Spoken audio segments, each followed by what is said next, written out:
अच्छा, why stability testing is important, question number 9 बता रहा हूँ। ये प्रोडक्ट की हम स्टेबिलिटी टेस्टिंग क्यों करते हैं, इसका आंसर आपने ये देना है कि stability section very important and critical section है फार्मास्यूटिकल इंडस्ट्री के अंदर। ये रिलेट करता है अंडर आर होता है क्वालिटी एश्योरेंस या क्वालिटी कंट्रोल डिपार्टमेंट। इनका मेन पर्पज ये होता है कि जो आप प्रोडक्ट मैन्युफैक्चरिंग करने जा रहे हैं वो पर्टिकुलर शेल्फ लाइफ पे स्टेबल है या नहीं। डिफरेंट इंटरवल पे डिफरेंट प्रोवाइडेड कंडीशंस पे उसको आप चेक करते हैं।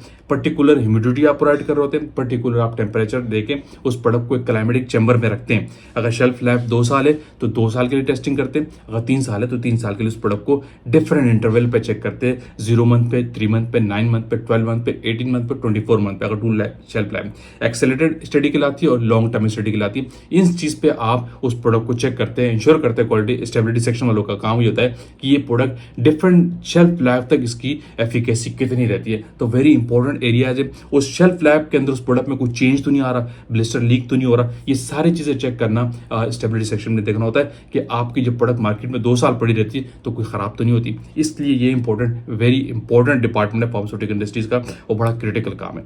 ये इनका मेन पर्पज होता है। अच्छा, एक बड़ी इंपॉर्टेंट चीज़ है how to sample raw material. ये आपसे पूछ सकते हैं कि रॉ मटेरियल की आप सैंपलिंग कैसे करते हैं। जनरल है, अगर आप प्रोडक्शन के किसी भी जनरल इंटरव्यू दे रहे हैं तो ये जनरल क्वेश्चन बता रहा हूँ, आपसे कोई भी पूछ सकता है। तो आपने इसका आंसर ये देना है, क्वेश्चन नंबर 10 है कि रॉ मटेरियल की सैंपलिंग करने का एक पर्टिकुलर प्रोसीजर है, पर्टिकुलर SOP आपका होना चाहिए सबसे पहले। उसकी बेस पे आप रॉ मटेरियल की सैंपलिंग करते हैं। क्राइटेरिया ये होता है कि आपके पास जो GRN MMR रिसीव होती है उसको आप वर्बली चेक करते हैं QC के अंदर कि उसके पास साथ जो डॉक्यूमेंट है, सर्टिफिकेट ऑफ एनालिसिस वो लगा हुआ है। सर्टिफिकेट एनालिसिस पे expiry, manufacturing lot number check कर लेते हैं जनरली। फिर उसके बाद आप अपने सैंपल की प्रिपरेशंस करते हैं, वायल्स बनाते हैं, जितने नंबर ऑफ कंटेनर से वो टेक प्रिपेयर करते हैं, टैगिंग जो आपके सैंपलिंग टेक कहलाता है, येलो कलर के। फिर वो बना के आप पर्टिकुलर बास्केट में यूटेंसिल्स लेके, अपने पोर्टर्स लेके इसमें आपने सैंपल करना है और पर्टिकुलर वेयर हाउस के एरिया में आप चले जाते हैं। उस एरिया में जाके आप कंटेनर को देखते हैं और सबसे पहले सैंपलिंग फॉर्म फिल करते हैं। एक एनेक्चर होता है सैंपलिंग फॉर्म का, सैंपलिंग रिपोर्ट कहलाती है, वो सबसे पहले आप फिल करते हैं और फिजिकल कंडीशन देख के उस कंटेनर की कि ये कंटेनर कैसा है, इस पे क्या लिखा हुआ है, क्या इस पे शेल्फ लाइफ लिखी हुई, क्या इस पे मैन्युफैक्चरिंग लिखी हुई, क्या लॉट नंबर लिखा हुआ है, सप्लायर लिखा हुआ है या नहीं है, मैन्युफैक्चरर कौन है, कंटेनर की कंडीशन कोई फटी हुई है, फिजिकल रैप्चर कहीं से तो नहीं है। ये सारी चीज़ें एक सैंपलिंग फॉर्म के अंदर आप फिल करते हैं। फिर आप गो हेड देते हैं कि आप उसको पर्टिकुलर एरिया में लेके आए, जो सैंपलिंग बूथ का एरिया होता है अंडर लेमिनार। फिर वहाँ से आप सैंपल कलेक्ट करते हैं, अपने रिक्वायर्ड बोतल के अंदर सैंपल लेके कंटेनर को वापस सील करते हैं और उसके बाद टैगिंग लगाते हैं कि इस कंटेनर को हमने सैंपल कर लिया। और फिर आप सैंपल लेके अपने QC में आके अपने रिकॉर्ड में एंट्री करके पर्टिकुलर आप सैंपल को उस जगह पर रख देते हैं। तो ये नॉर्मली सैंपलिंग का प्रोसीजर हर इंडस्ट्री के अंदर इसी तरीके से सैंपलिंग होती है और विदाउट SOP आप सैंपलिंग नहीं करते। अच्छा, बड़ा इंपॉर्टेंट चीज difference between HPLC, trouble shooting and integration. ये टर्म्स से आप क्या अंडरस्टैंडिंग करते हो, क्या होती है फार्मास्यूटिकल इंडस्ट्री के अंदर। HPLC की ट्रबल शूटिंग क्या है और इंटीग्रेशन क्या है, दोनों में डिफरेंस क्या है। दोनों टर्म डिफरेंस मैं आपको आंसर बता रहा हूँ। क्वेश्चन नंबर 11 है कि ये दोनों रिलेट कर रहे हैं HPLC से डेफिनेटली। तो ट्रबल शूटिंग में आप क्या कर रहे होते हैं कि HPLC जब आप रन करते हैं, फार्मास्यूटिकल इंडस्ट्रीज का बड़ा डोमिनेंट इंस्ट्रूमेंट है जिसपे आप नॉर्मली प्रोडक्ट की क्रोमेटोग्राफिक टेक्निक है ये। HPLC पे नॉर्मली प्रोडक्ट के आप ऐसे लगा रहे होते हैं, एफिकेसी चेक कर रहे होते हैं। तो ड्यूरिंग एनालिसिस जो इंस्ट्रूमेंट पे प्रॉब्लम्स आते हैं, मिसाल के तौर पर इंस्ट्रूमेंट पर लीक हो गया, सिस्टम में एयर ट्रैप हो गई, सिस्टम में अगर आप पीक शेप खराब हो रही है, कंसंट्रेशन डिफरेंट हो गई, पीक टेल हो गया, पीक फ्रंटिंग आ गई, पीक शोल्डरिंग आ गई, इस तरह के प्रॉब्लम्स को हैंडल करना ये HPLC एनालिसिस में आते हैं। और सिस्टम का प्रेशर शूट कर गया, इन चीज़ों को हैंडल करना HPLC ट्रबल शूटिंग लाती है। HPLC पे जो डिफरेंट प्रॉब्लम्स होते हैं उनको हैंडल करना, उनको सॉल्व करना, टू फिक्स करना, ये HPLC ट्रबल शूटिंग लाती है। लेकिन इंटीग्रेशन की टर्म क्या है कि जो आप HPLC पे रन चला लेते हैं, जो एनालिसिस कर लेते हैं, उसको क्रोमेटोग्राम को प्रिंट लेने से पहले उसको आप इंटीग्रेट करते हैं, जिसमें आपके पीक नेमिंग देते हैं और क्या आपने HPLC पे लगाया, उसका एरिया क्या आया, हाइट क्या आई, क्या रेजोल्यूशन आया, ये सारी चीज़ें चेक करते हैं थ्रू सॉफ्टवेयर। एक पैरामीटर है, उसके थ्रू इंटीग्रेशन करके प्रोसेस करके उस क्रोमेटोग्राम को निकालते हैं। तो ये इंटीग्रेशन का सेक्शन कहलाता है। हाईली इंपॉर्टेंट एरिया है ट्रबल शूटिंग और इंटीग्रेशन, जिसमें ऑडिट ट्रेल डायरेक्टली आपका कनेक्टेड होता है। तो इसीलिए दोनों टर्म्स रिलेट करती है HPLC में और दोनों में डिफरेंस ये है, इस तरीके से आपने बताना। अच्छा, बड़ा इंपॉर्टेंट क्वेश्चन नंबर 12 है कि लोग आपसे लाजमी पूछ सकते हैं कि व्हाट इज GMP। इससे आप क्या अंडरस्टैंड करते हैं, सी जीएमपी क्या है, दोनों में डिफरेंस क्या है, जीएमपी बेसिकली होती क्या है। तो इसका आंसर आपने ये देना है कि फार्मास्यूटिकल इंडस्ट्रीज में जीएमपी की टर्म स्टैंड करती है गुड मैन्युफैक्चरिंग प्रैक्टिसेस, यानी कोई भी एक्टिविटी आप फार्मा इंडस्ट्री में कर रहे हैं वो एज पर बेस्ट प्रैक्टिसेस हो, एज पर गाइडलाइन हो, गुड मैन्युफैक्चरिंग प्रैक्टिसेस हो, क्वालिटी स्टैंडर्ड्स को मेंटेन किए हुए जो आप काम हो।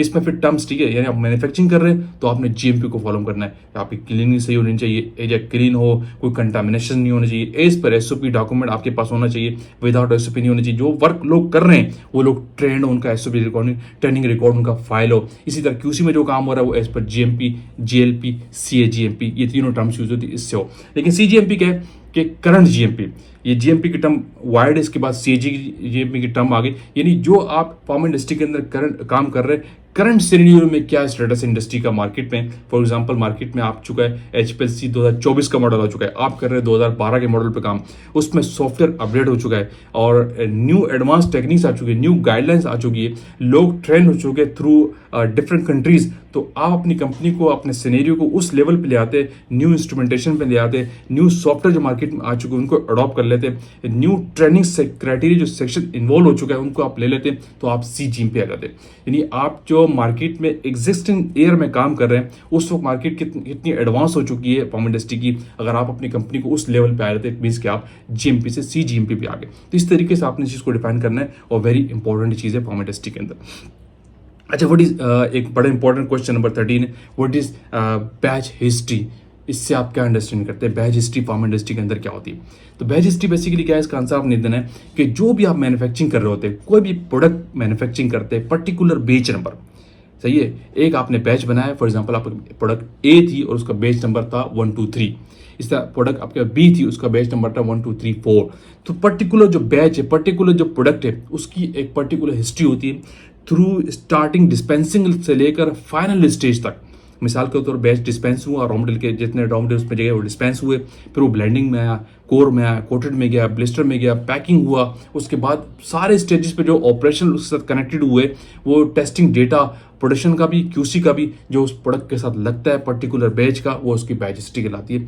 बैच बीएमआर, इसको बैच रिकॉर्ड भी कहते हैं हम, ठीक है। तो ये पर्टिकुलर वेरी इंपॉर्टेंट है, जिसकी बेस पे उस प्रोडक्ट का ऑडिट होता है, ड्रेप भी वही चेक करती है और आपकी जो डिफरेंट सर्टिफिकेशन बॉडीज वाले आते हैं, डिफरेंट ऑडिटर्स आते हैं, वो उस लिहाज से प्रोडक्ट का बैच हिस्ट्री निकालते हैं, जिसमें उस प्रोडक्ट के बारे में सारी डिटेल होती है कि कैसे डिस्पेंस हुआ, कैसे टेस्ट हुआ, कैसे मैन्युफैक्चरिंग हुआ, किस किस स्टेज से गुजर गया, किस किस लोगों ने इसको चेक किया, वो सारा डेटा उसके अंदर आ रहा होता है। इसको हम उस प्रोडक्ट की बैच हिस्ट्री कहते हैं, इस पर्टिकुलर बैच की, पूरे बैच प्रोडक्ट की नहीं, उस प्रोडक्ट का जो पर्टिकुलर बैच होता है, हर बैच नंबर की बैच हिस्ट्री अलग होती है।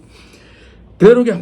अच्छा, एक बड़ा इंपॉर्टेंट क्वेश्चन नंबर 14 में आखिर में ये बता दूं कि व्हाट इज रेगुलेटरी सबमिशंस। इससे आप क्या अंडरस्टैंड करते हैं, रेगुलेटरी सबमिशंस क्या है, ये क्या चीज़ होती है।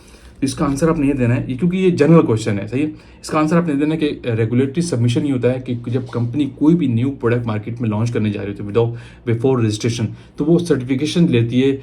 ड्रैप जो बॉडीज़ होती हैं, जो आपकी कंट्री की ड्रैप बॉडीज, रेगुलेटरी बॉडीज़ होती हैं, उनको एक सबमिशन देता है उस प्रोडक्ट के हवाले से, उसका फॉर्मुलेशन क्या है और किस तरह की प्रोडक्ट होगी, पैकिंग क्या होगा, इसका स्ट्रक्चर क्या है प्रोडक्ट का, इसकी एफिकेसी क्या होगी, ये किस तरीके की प्रोडक्ट हम बना रहे हैं, कौन कौन लोग इसमें इन्वॉल्व होंगे, आपकी कंपनी का डेटा, कंपनी का स्टेटस, सारी चीज़ें उस प्रोडक्ट के साथ, उस डॉक्यूमेंट के साथ लगती है, जो आप कंपनी को, जो रेगुलेटरी बॉडी को सबमिशन देते हैं कि हम ये चीज़ करने जा रहे हैं, ये न्यू प्रोडक्ट बनाने जा रहे हैं, इसका आप हमें अप्रूवल दें।